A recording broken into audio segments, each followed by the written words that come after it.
là, je suis avec le docteur Fernand Vicari, qui est gastro-entérologue En retraite. Et donc, je suis à ce congrès des thérapies complémentaires et pratiques innovantes, le premier congrès international sur ce sujet à Nancy.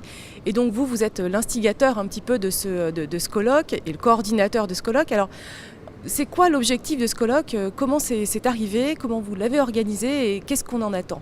Alors, l'objectif de ce colloque, c'est de mettre pour la première fois en relation des médecins, des praticiens, des universitaires, responsables, disons, de nos médecines occidentales, disons, avec des praticiens de thérapie complémentaire qui ne sont pas obligatoirement des médecins, qui rendent beaucoup de services, dont on parle un petit peu partout dans les médias, mais qui sont mal connus par le monde médical.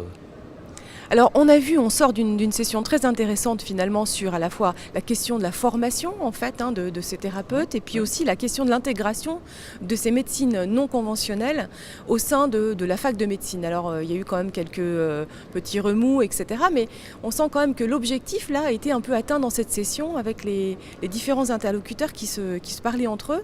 Est-ce que vous sentez qu'il y a quelque chose qui est en train de se passer ? Absolument. Et comme on l'a dit au cours de ce débat, on peut dire que Nancy est vraiment l'image du retard de la France. Parce que la France a pratiquement 20 ans de retard sur tous les pays de l'Est, la Russie, les États-Unis, surtout en matière de médecine intégrative. Et vous avez vu, beaucoup de spécialisations se font à Strasbourg, à Nantes, à Paris. À Nancy, il n'y a rien.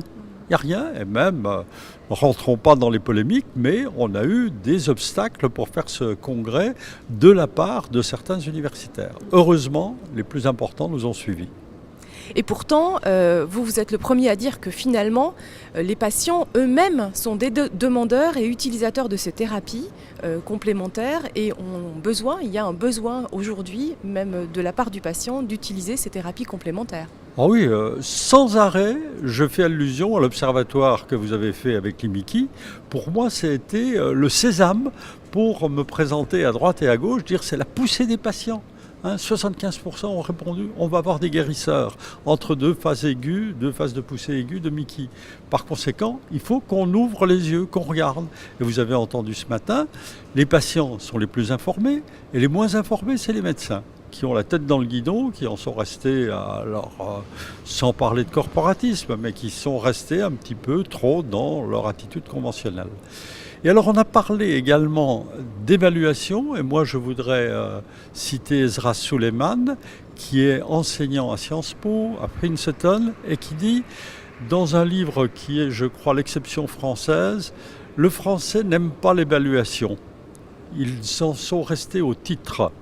Et c'est une conséquence de l'aristocratie. Voilà. Alors, dernière question, finalement, comment vous voyez l'avenir de ce colloque ?